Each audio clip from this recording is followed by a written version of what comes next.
Okay, welcome everybody. We're going to go ahead and get started here. Thank you very much for joining our webinar on the business ROI for APIs, specifically delivered from hackathons. To get started here, just a little bit of housekeeping. Please use the WebEx chat screen down below to send us any questions. We'll be monitoring that throughout the webinar and responding to them mostly at the end of the webinar, but if you do have questions and we're able to, we will address them as we go. The event hashtag for today's webinar, if you want to tweet for this, is hashtag L7webinar. You can follow all of us on Twitter. These are the different Twitter accounts for our various companies. So for Layer 7, AT&T Developer for Alex Donn, TechCrunch for Leslie Hitchcock. LSH is Leslie Hitchcock's Twitter name, Alex Donn, and then myself is Intellex. Okay. So today's presenters, as just mentioned, we're really excited and thankful to have some guest speakers today to join us here talking about how ROI is driven for APIs, specifically through hackathons and those types of activities to promote the APIs. So from TechCrunch, we have Leslie Hitchcock. She is their Hackathon Events Manager. Is happy to talk about hackathons and does a lot in the space and is very active in the hackathon community.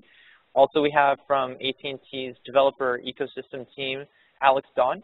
He's runs all of their hackathons and helps a lot of various publishers of APIs join their hackathons as well, mainly with a focus on mobile app development in the area of AT&T. And I myself work at Layer 7, where I work with Layer 7's customers to help them promote their APIs, where we work with both AT&T and TechCrunch to bring those APIs to their hackathons, where it makes sense for our customers and help them promote their APIs there. And often we're under the requirement to provide business ROI.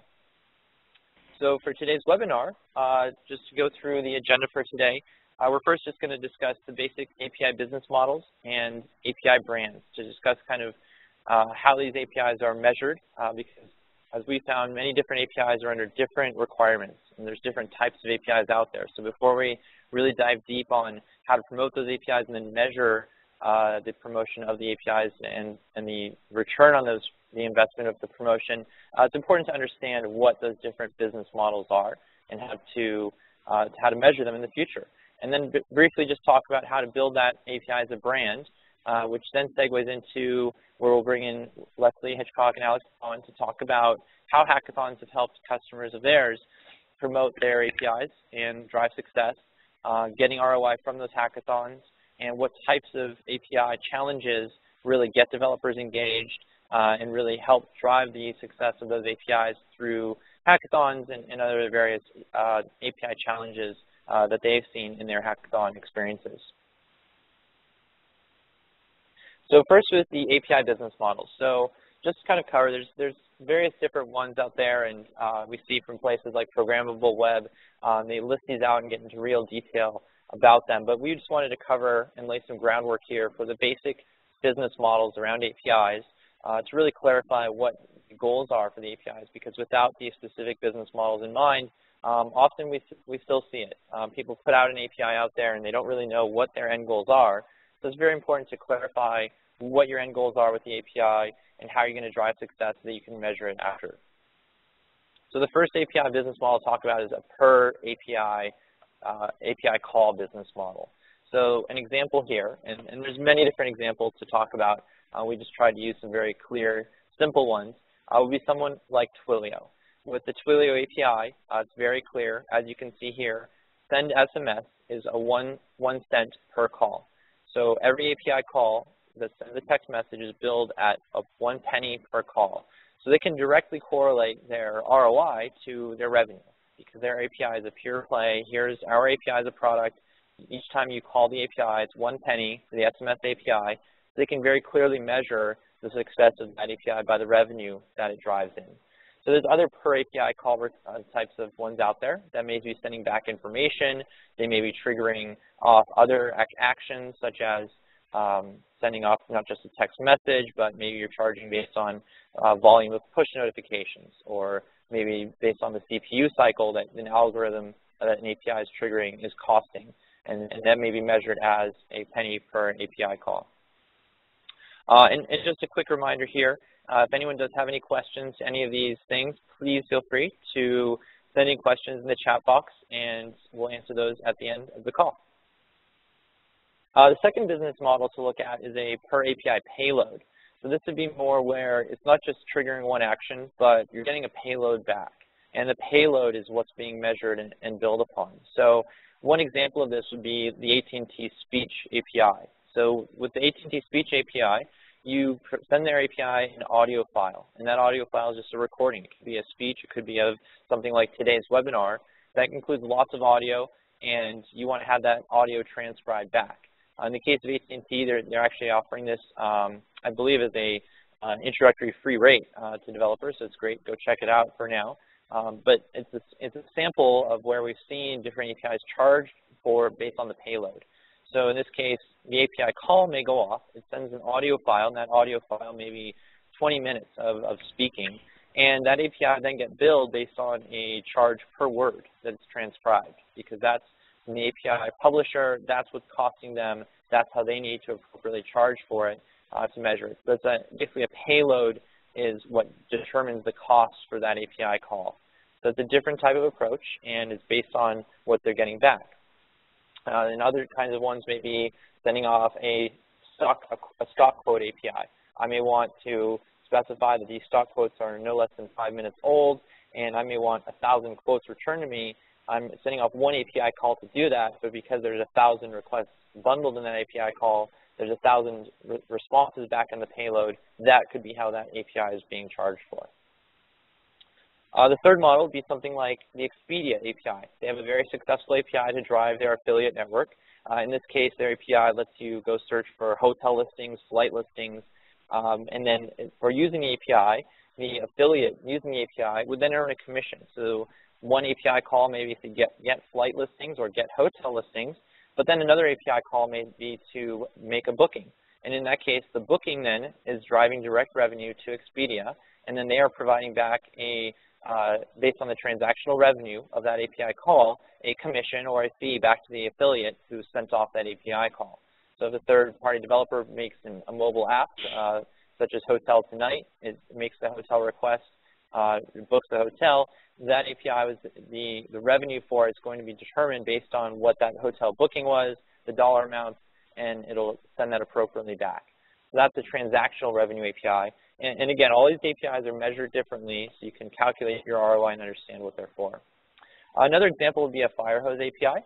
So in the case of Twitter here, in this case, we just went to the Twitter website for their support for their API, and where someone had asked, hi, I want to get access to the Firehose API. I want to be able to search real-time Twitter. I want to build a Twitter feed here. Maybe in one example could be I want to build a stock trends analysis and see when there's lots of tweets on a certain stock. So the support technician, this person was from Twitter, responded back and said, please email us directly, description of what you're doing, what access level you require, and we'll give you Firehose access based on that. So in these cases, the API is more driven by business deals, and it's kind of a business development entryway into your organization, and that's partly one reason Twitter provides their API, is to get these kinds of business deals in through the door. But this we classify as a Firehose API. It's going to be, I need a big pipe of data, real time, and then the publisher of the API, in this case Twitter, determines based on the business needs, the business model, how they will charge for that. But it's a different type of approach to revenue from an API. And the last one here we'll talk about is the platform API. So platform vendors such as Salesforce.com or any other SaaS provider online, they charge their customers to use their online software. And they provide an API as a gateway in for integrations. They're not generating any direct revenue, and it becomes much more difficult to measure the ROI on these types of APIs. But the same types of activities apply here, where Salesforce is going out to the developer community, they're going to hackathons, they're running their own hackathons, and they want to get their API out there. It may be just to their customer base only, versus an open API like Twilio or AT&T Speech that anyone can use and basically white label it. The Salesforce API is a platform API intended to extend out their platform, make their platform more easily integrated to a customer's existing enterprise infrastructure. So those would be the quick business models. And next, quickly here, I'll just address how we build an API brand as we segue into now taking all these different business models and these brands you're building around your APIs and taking them to hackathons and achieving that kind of ROI success that we're all being held accountable for.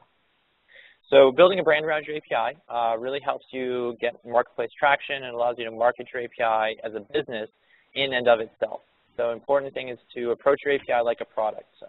Depending which one of those business models you're looking at, this may or may not apply in certain ways, but you really need to look at your API as a product where you have customers using it, you want to look at the user experience of it, and measure the revenue being driven from it. So what engages consumers or being enterprise customers may not always be appropriate for the hackathon or developer audience, and different types of hackathons or events would apply more appropriately. So to do this, we would look at companies that are exclusively API businesses to really understand what they're doing. Ones like Twilio, where it's just, here's our API, that's our business, or Stripe with payment API, or Singly is offering their API for basically easier single sign-on across all social networks. And they're really just API businesses. That is their product. That's all they do. And there's a great example to go look at and understand what they're doing. And then really invest in your API and promote it accordingly. So all these things take investment, and invest in an evangelism team, go to hackathons, sponsor other additional hackathons, get involved in the developer ecosystem. And that will really help you build this brand around your API. So just two quick examples here of how to build brands around your API. One thing we've seen AT&T do that's really good is integrate with mobile developer tools. So what they do is provide plugins of their APIs to various developer tools. Then these tools may be running their own hackathons, and maybe partnering with AT&T or TechCrunch to get involved in their hackathons, sponsor their hackathons. But it's great to provide these out-of-the-box tools to make it much more easier for developers to use your APIs, but then it really builds that brand. Developers see that, they see it different places. It almost makes it appear as a product. You can see here, this one's free here from AT&T, but some of these APIs may cost money that are part of these marketplaces. Another developer tool that's seen a lot of traction is something like Tigsy. And here out of the box, there's a SendGrid plugin. So SendGrid is an email API, send an email via their API. It lets you fire off emails from your app. And in this case here, Tigsy makes it very easy. They've got built-in plugins out of the box for other APIs, such as SendGrid or other APIs out there. Okay. So the next thing here is going to go hand it off here. We're really, again, very grateful here to be joined by two real leaders in the space for APIs and hackathons, Leslie Hitchcock from TechCrunch and Alex Donn from AT&T. So next we'll start to talk about hackathons. This is their specialty. They really kind of run a lot of the hackathons for their companies, but then partner with a lot of different APIs. So if you're on the webinar today and looking to promote your APIs, definitely feel free to get in touch with any of us. We'll make sure to help you out. But that's what they do, is help bring these various different APIs to the hackathon scene and get the APIs promoted. And then they're also held accountable for making these APIs a success within the hackathon scope. So I'm going to go ahead and hand it off here. Alex and Leslie, I'm going to go ahead and hand off to you guys, and feel free to go ahead and take over. All right, thanks, Alex. This is Alex Donn from AT&T. I'm a developer evangelist / senior marketing manager for the AT&T developer program. Leslie? And I'm Leslie Hitchcock. I manage our hackathon partnerships over at TechCrunch. So the progression for the next couple of slides here, we're probably going to tag team, and then we'll jump into the TechCrunch specific slides, and then we'll probably end up back again on a tag team slide. So let me just kick off. So thanks, Alex, for pulling together this webinar. We really appreciate thought leadership here. And to kind of tie back into what Alex was saying on the last two slides with Accelerator and Tigsy, partnerships is a really big thing. When I first started hackathons, is that the two key messages I want to kind of give to you guys on the call is that it's about building. Hackathons really need to be about building relationships with developers, and I can't stress that enough. All too often I see kind of a one-sided financial gain slant to hackathons, where you try to just push one API. And really at the AT&T Mobile Web Hackathons, our main goal is to make sure the developer has a breadth of options and they get to make the choice at the end of the day. And we simply are the conduit to help them make their applications awesome and then for them to expand their knowledge, right? And so to Gaber's last point on partnerships, we're very open to partnering with different corporations to put the products, put the different APIs out there in front of the developers, and to do whatever it takes to help the developer out at the end of the day. And so on this particular slide, we got three main bullet points: opportunity cost, effort, and then do your API solve a problem.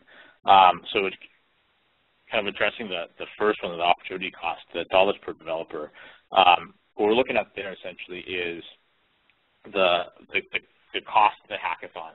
Typically, these hackathons are a very good way to get out there in front of the developer. So hackathons, meetups, lunch and learns, and even this webinar that you're on are very cost-effective ways to get in front of the developer. So check out meetup.com. That's a very cool tool that you can take a look at. There's a ton of technical meetups on there as well. And then, now looking in terms of effort, traditional versus social. What we're looking at here essentially is what Gaber had described, kind of touched on earlier with the enterprise partnerships that AT&T has developed with, companies like TIGC and Accelerator. We also built in tools into Microsoft as well, right? So, it's partnerships with Microsoft. And so that's kind of more the traditional enterprise side. And then the social is what I kind of view as the meetups, lunch and learns, and the hackathons. And finally, on the APIs, in terms of promotion and success of hackathons, it comes back down to the core question, what does your API do and what problem does it solve? If your initial, as you're talking to developers, if your API set doesn't have that strong of a value proposition to developers, it's always great to partner with a bunch of other corporations, right? And to bring a wider swath of developer solutions to the table. And to a large degree, that's actually true for a lot of APIs. No one single API can deliver everything for a developer, right? And you really do need to work with a wide set of partners to bring a complete story to the table. All right, and so then Leslie, comments? Oh, sorry. Go ahead. Can you go to the next slide, please? Absolutely. And again. Okay, so we're on your hackathon ROIs. But basically what I wanted to kind of piggyback on what Alex Donn was saying is that that's exactly the building the relationships with the developers is what we think is absolutely key over here at TechCrunch. We have an internal mantra when we're putting together our hackathons and really reaching out toward the partners that we want to bring on board. It's to help our developers build something awesome. That's key to us. That's the most important. And so what we do is we focus our efforts for these different problem sets, just like Alex was mentioning, where location, maps, social, things like that are the types of APIs that we want to bring in, so that there's a wide variety, that nobody's pigeonholed, and we have a lot of different opportunities for developers to come and make something amazing, something new, and something that they can be proud of. So yeah, that's all I have to add on that section. Alex, did you have anything to add before I got started on the TechCrunch way with hackathons? I know. I'll add to that. I think one thing, as an attendee to TechCrunch hackathons and having seen them, what I see there is that what's great with TechCrunch hackathons is they do these workshop sessions and they bring in the API sponsor, the sponsors, which are mostly API providers, to do sessions, and they can really, they kick off the hackathon and start off, and they say, okay, from 1 to 2 o'clock, this API provider is going to be giving a seminar on how to integrate their API, how to use it, how to understand it, and those types of things really get the developers engaged and get them to understand the APIs, because that's one thing. I think as we see a lot of the API providers, it's kind of when you're working on your own API for a year and you're building it out, everything kind of starts to make sense to you and really simply. But then, when you take that API to a hackathon and you get a lot of fresh perspectives on that API, and developers can look at that and say, oh, this doesn't make sense, this doesn't make sense, and then you get a lot of that developer user experience feedback provided directly to the API provider, and it's kind of the what's really nice about the hackathons that are run by TechCrunch and run by AT&T is you close that loop. You get a lot of these API publishers to actually talk to the developers and engage with them on a more human level, not just kind of like, hey, here's our developer.abccompany.com portal, go there and use our APIs. They really start to talk about it, and they can talk about the use cases. And so those types of things that I see in the workshops that TechCrunch and AT&T have done alongside their hackathons, I think are really, help drive that ROI for the API publishers who do the sponsoring. And also, Leslie, as you mentioned, it's great when you see these, large variety of APIs at one event, and that kind of really drives this thinking. And maybe if you could talk about, Leslie, some example of like APIs that have kind of come into the TechCrunch hackathons and that got going there. Are there any? Yeah, absolutely. So, so our hackathons, I'll kind of give an overview for anyone who's unfamiliar, but typically they're tied to our TechCrunch Disrupt conference, and they kick off the weekend. So they're the week of this conference. That's how important they are to us, is that we've tied them to the largest events for startups and technologies that's out there. So we typically have between 500 and 700 hackers and over 40 hackathon sponsors in some capacity. And then what's really amazing is that when the hack presentations are happening after the 24-hour hack is finished, is that like in San Francisco last year we had over 1,100 people in attendance just to watch what people had created. And that was just really remarkable to me. So I definitely wanted to call that out to show that how many people are really interested in this community to see what developers are going to be building at these hackathons. So if you want to advance to the next slide, please.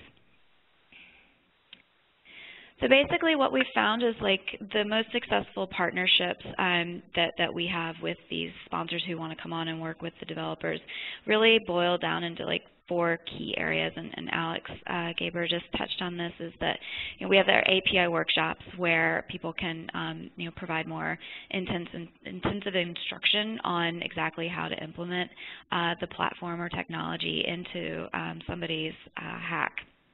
So what we do there is we really target, like I mentioned earlier, a variety of these types of APIs to come in, so that nobody's tied to one type of thing, and there's something for everyone. And when you look at the number of hackathons or the hacks that we have submitted, for example, in San Francisco last year, we had over 150.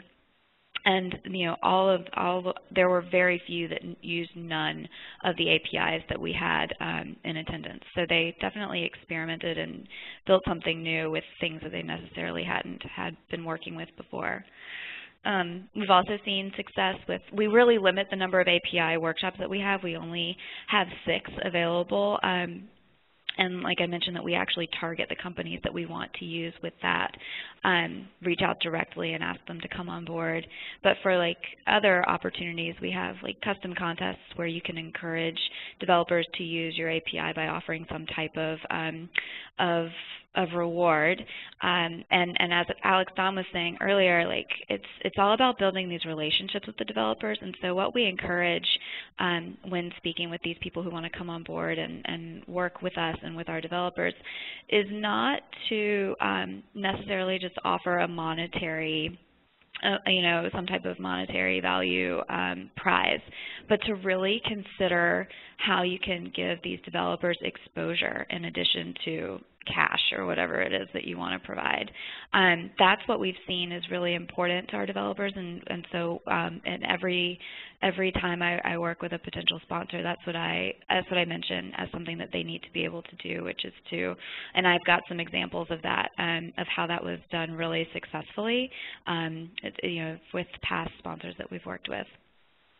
We've also done things like themed mini hacks, so to speak, within the larger hackathon where there's like a specific vertical. For example, Ford has done auto-themed hackathons the last 2 disrupts in San Francisco. And so having those types of like table areas, so to speak, where they can get this like hands-on instruction following an API workshop has been really key for building that relationship with not only the company but the people at the company. It's really been important to them and to the developers. So next slide. So basically, we have these large companies, and I'll get to Alex's original question in a minute, I promise. But we work with companies, all over the map in terms of size. So I'm starting with a rather large one with Ford. But it's been really interesting to see somebody that has not necessarily been, a leader in the technology space become a leader in the technology space and kind of be with them as they're building the technology that they've been bringing to our hackathon. So what we've seen is like year-over-year growth with how people have interacted with their TDK, and how they've been able to grow and like let people actually hack on an actual dashboard from before, when they had to have people sign an NDA to even be able to like take a look at the technology. So it's, my point with introducing this as an example is that in the first year, not a lot of traction with how they worked with us and how developers worked with them. But through consistent marketing on the Ford side, and then a consistent presence at the TechCrunch Disrupt hackathon, they've grown exponentially with how people have related to their technology and to actually bringing people to our hackathon who might not necessarily have been involved before. So what they've done was, we marketed on behalf of them, they marketed on behalf of themselves, and we were able to see from about 30 teams applying to work on their technology in 2011, we saw over 70 teams apply in 2012. And what they did was not only give them the winning team a partnership and space within the Ford Sync technology in cars, across the globe. They also they gained exposure in that last year at the beginning of last year, the first team that won their prize was featured on the front page of the USA Today money section. And so, Ford has a massive PR machine, but this type of exposure is what we really, really shoot for. You can move on to the next slide, please.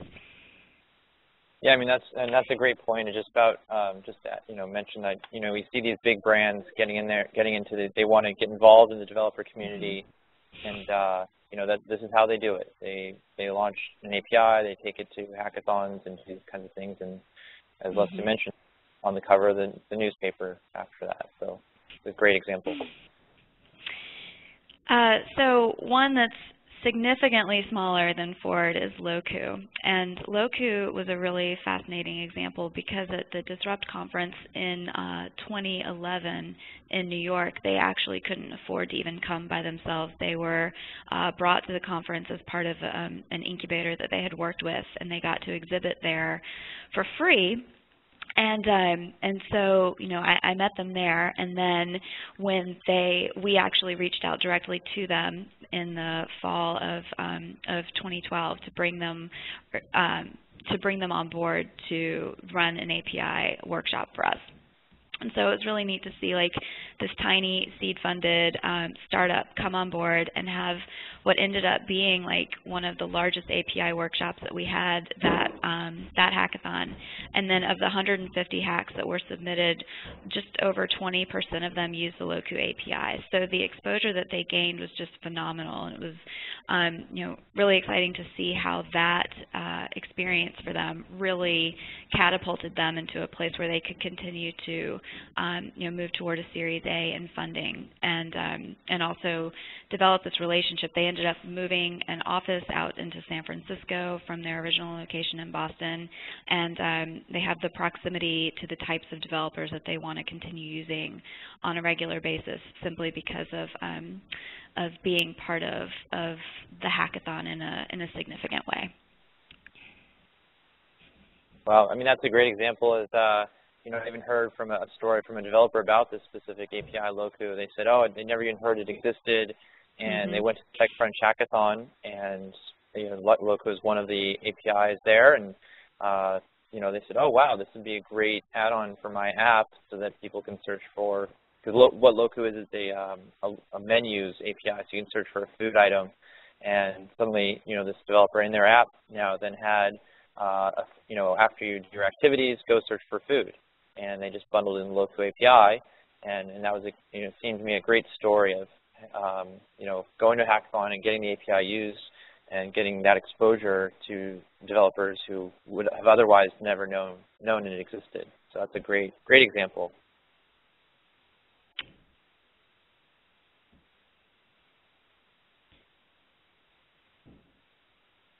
So Alex, okay. Donn, we're on the developer API challenges now.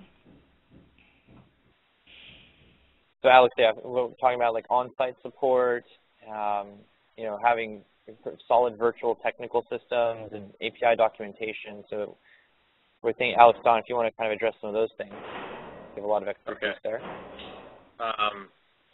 So apologize, I'm probably a bit blind here. The first bullet point was, again, on-site support. Okay. So on-site virtual API documentation. Okay. So in terms of kind of looking forward, as the people on the call, you're looking towards designing your own hackathons or hosting your own events and stuff like that. These 3 points they really stand out in my mind in terms of really kind of tying together the overall developer experience. With the first big thing being building relationships with your developers. Like, put your developers first, not your financial gains. Like, the developers will smell you out from a mile away, and then, I don't know what'll happen, but, I'm just saying that, developers really appreciate corporations that put them first, right? I suppose that's with anybody, right? And so, but these 3 key things, on-site support, virtual support, and then API documentation also go a very long ways in making your event that much better, right? So on-site support meaning some kind of a developer evangelist that can help debug the API and also, decrypt what the error messages mean. It's always a big issue. And then in terms of virtual support, if the developer chooses to kind of tinker with your APIs after the hackathon or after the live lunch and learn event, they're going to email you later on and say, hey, what's going on here, or maybe I have an idea. How can I use your APIs to do X, Y, or Z? And then, of course, the API documents. That's another big piece of it. They're going to be digging into your documentation to answer the questions, because that's the way developers work. They will try things out before they come to ask you for help, right? And so your documentation has got to be up to snuff. All the error codes have to be in there, and it can't be cryptic. Like, you should be able to hand your documentation, to your 5-year-old son, and then they're like, oh, okay, here's how it works, right? And if people have trouble, if your marketing people have trouble figuring out your API documentation, you've got to go back and rework it, right? And so, these are really like the core 3 things: on-site support, virtual support, and then the documentation being big. Oh, and actually even to the point of API documentation on your site is also another big deal.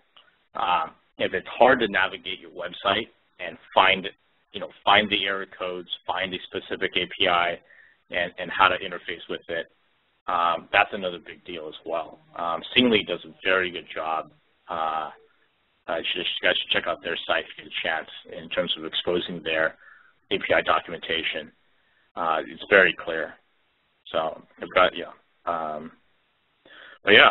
Yeah, and I think that also brings up a, kind of what Alex is saying there. It's, this kind of entire approach to, providing that technical support. And what, I think we've seen a lot of, sometimes API providers will come to hackathons and, nobody uses their API, and they sit there scratching their head, why not? We sent 2 people there.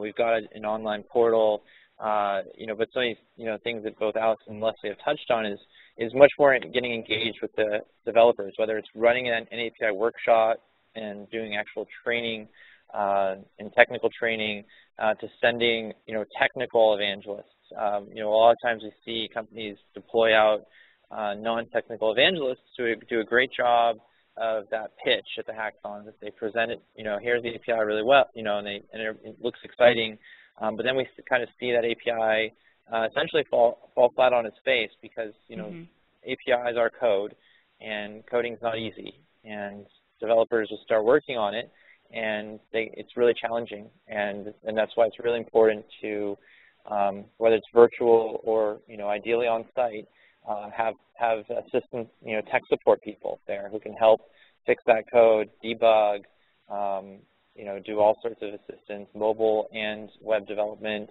and then providing good online documentation. And actually, this kind of flows into, we did just get one question come through here, and so I'll kind of present this here to the panelists.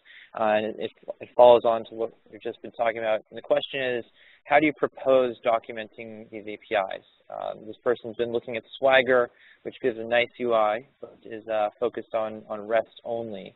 And this person here is asking to support REST, SOAP, and other API protocols. So maybe either Alex or Leslie, do you have some experience with the different API explorers out there?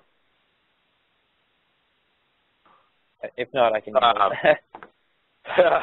I think I've seen Swagger before, but I mean, like, if you take a look at our site, we're like, developer.att.com. It leaves quite a bit to be desired, right? I say that because I work there, right? It's the documentation. Like, I have trouble going through documentation at times, and we've gone through 2 revisions so far, and we've talked to the Singly guys, and I've been pushing hard to get our documentation to kind of actually just mimic like the Singly interface, yeah, I mean, for us it's a different thing, right? AT&T is massive, and there's a lot of documentation. There's also a lot of different groups that we have to interface with. We also have a lot of custom legacy code, and I've actually, to this question, like, how do you expose, as either a startup or a more nimble corporation, I would definitely look towards, like WordPress and Drupal instances to try to speed up your development process, and don't, put your effort on developing the API. Don't replicate the wheel, right? It's already been built. Use the content management systems that have already been built. You leverage that to the hilt, and talk to the other corporations like Singly, Apogee, Layer 7, all the partners that we interface with. We'd be happy to make introductions for you with their developer teams and their content teams to figure out what best practices are. Like even Buddy.com is another one. They went through a whole uplift about a year ago. They're brand new mobile backend as a service company that came out of Microsoft, and they had the same question. It's like, okay, now we got our APIs. How do we vend them to developers, and how do we show the expose the documentation?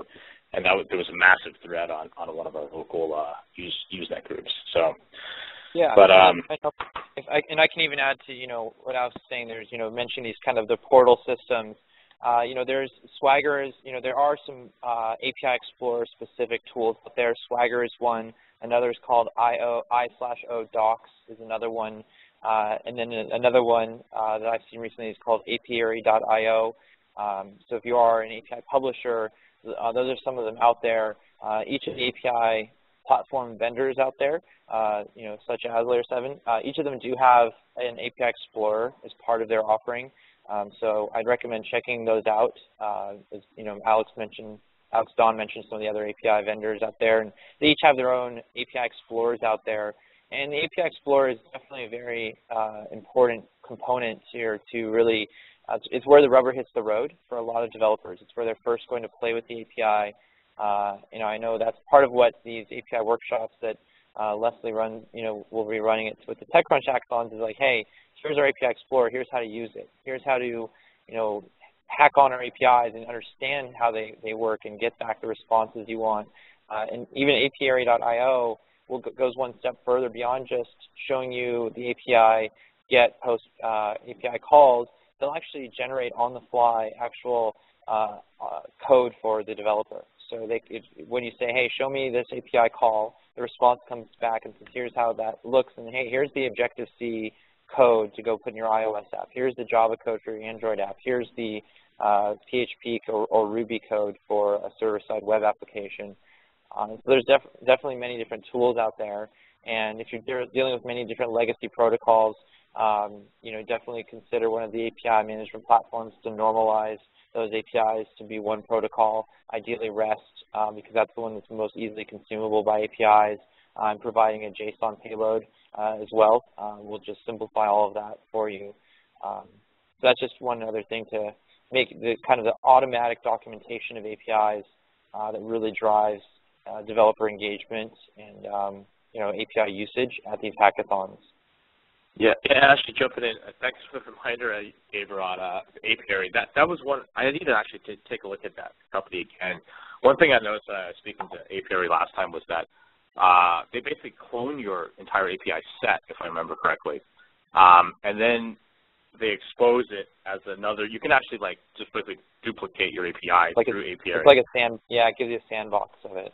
Yeah, like a sandbox. And so what's really neat about that is then they clone your error codes too, supposedly. And so I wanted to play with that just to be able to, because then you can present a solution back to your technical side. Well, because I'm in marketing, right? So then I can clone our APIs, correct the error codes, or correct whatever I think needs to be corrected, and then present it back to the technical organization and say, look, this is what I really need.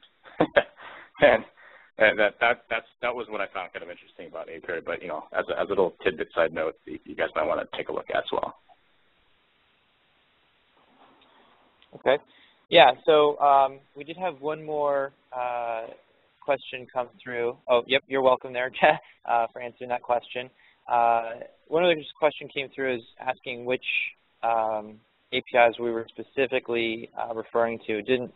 The question doesn't quite make sense. So if you could re-ask that, it came from an anonymous user. So if you could send that question back in, we'll make sure to get it here before the hour is up here. But I want to kind of also touch on here some of the metrics that get measured. After these, whether it's Ford sponsoring the TechCrunch hackathon, they measured success by some probably more difficult to measure performance indicators. So we got a news article in the cover of USA Today. That's often very intangible. It's a phenomenal result, and it's one of those things that's like people don't, that's when the business owner of the API doesn't even ask, how do we measure that revenue, because it's so off the chart. But some of these other things, maybe Leslie, if you or Alex can touch on, do you ever get feedback from, we had this number of registrations, this number of developers sign up for our API, or that we had this number of API calls coming through, or we were able to uncover 4 different errors in our API that we didn't even know about. Do you have some of those kinds of experiences? Yeah, I mean, I definitely spend a lot of time with our partners after an event to make sure that, always wanting to learn, right? So, but these are more tangible things that people sometimes forget to bring up because they just talk about like the intangible experience that is a little harder to quantify. But yeah, I mean, I'm sorry that I didn't come prepared with any of that type of measurements for you, but they do share that type of information, and it's something important to monitor in terms of like hackathon participation. And so, I mean, I do hear it, but I don't have anything concrete to share, unfortunately. Well, I mean, this is one thing that we could, in terms of opportunity feedback, kind of looping back to some of the first slides that we posted up. Yeah. It's what's the cost of these activities if you were to outsource it to a marketing research feedback company. You're looking at like hundreds of thousands of dollars for them to pull together like a single event, right? And here we can do multiple events, super high touch. We get you in direct touch with the developers. I mean, you could do this yourself. Just go to meetup.com, search up your local, PHP, Ruby, Node.js, name your favorite language and meet up, and then go out there, talk to the people, talk to the developers that come to it, work with the group leaders to set up an event, and you get direct, instantaneous feedback. And that's worth its weight in gold because your API team, your development team, then can take that feedback and make improvements immediately, right?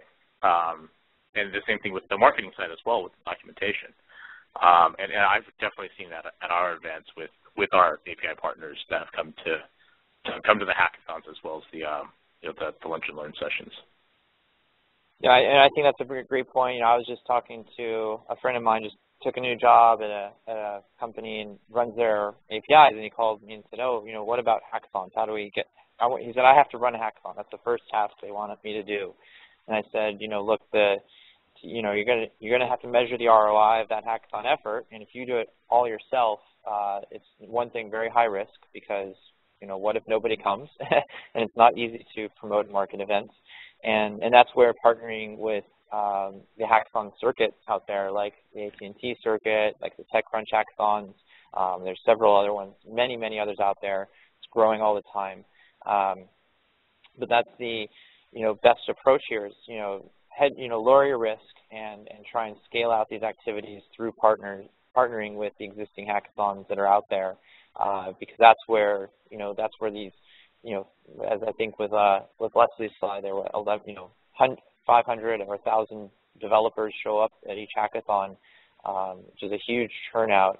AT&T does a little more frequent hackathons and it keeps them a little bit more smaller, around 200-300 developers. But these, that is when you partner with these circuits, you get a much more clear-cut way to do it. You have a partner to help you, and that's where you take these APIs to the public and make them open. Running events yourself is very challenging and difficult. Partnering up is definitely the best approach to get started and to get involved in everything. And so then you can more easily show results based on your activities, and you have partners and teammates to help you do that. Yeah, and actually, it's kind of to give you guys some ideas on how to go about doing your own hackathons to a certain degree. But I'd really encourage partnering with nonprofits, pending that your API makes sense with that kind of a partnership. But really, developers, you kind of approach this.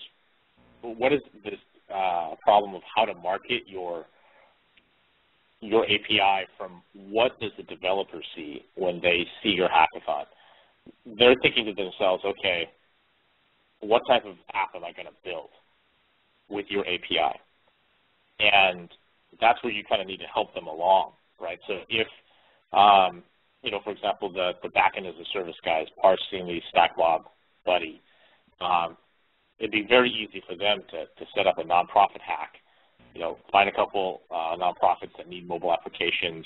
Even better yet, find some kind of a developing country nonprofit that needs a mobile app for the local economy, and then challenge the developers to build a suite, a mobile app or a suite of mobile applications that address specific needs as identified by that nonprofit, and at the same time leveraging the back-end as a services provided by these various companies.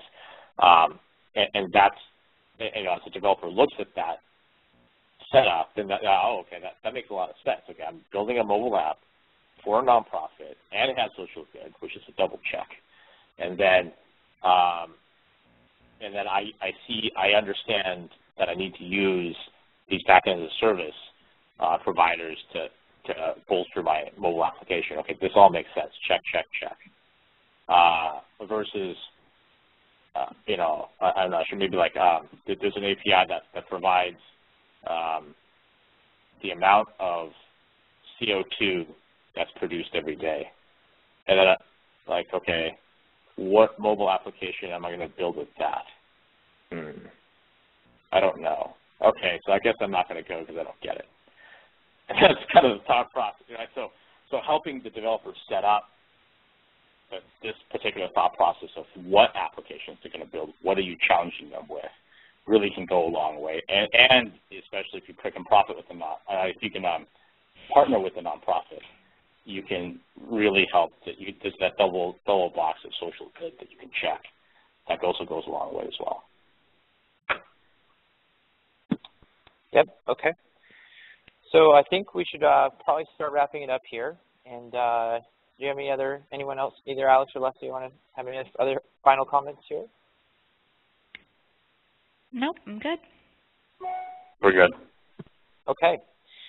All right. So I'm going to go ahead and start wrapping it up here. And again, this is much thanks here to Alex Donn from AT&T and Leslie Hitchcock from TechCrunch. Our goal here is really just to kind of create a discussion type webinar here about a lot of the questions that each of us get asked in our job. What do we need to, how do we justify these activities?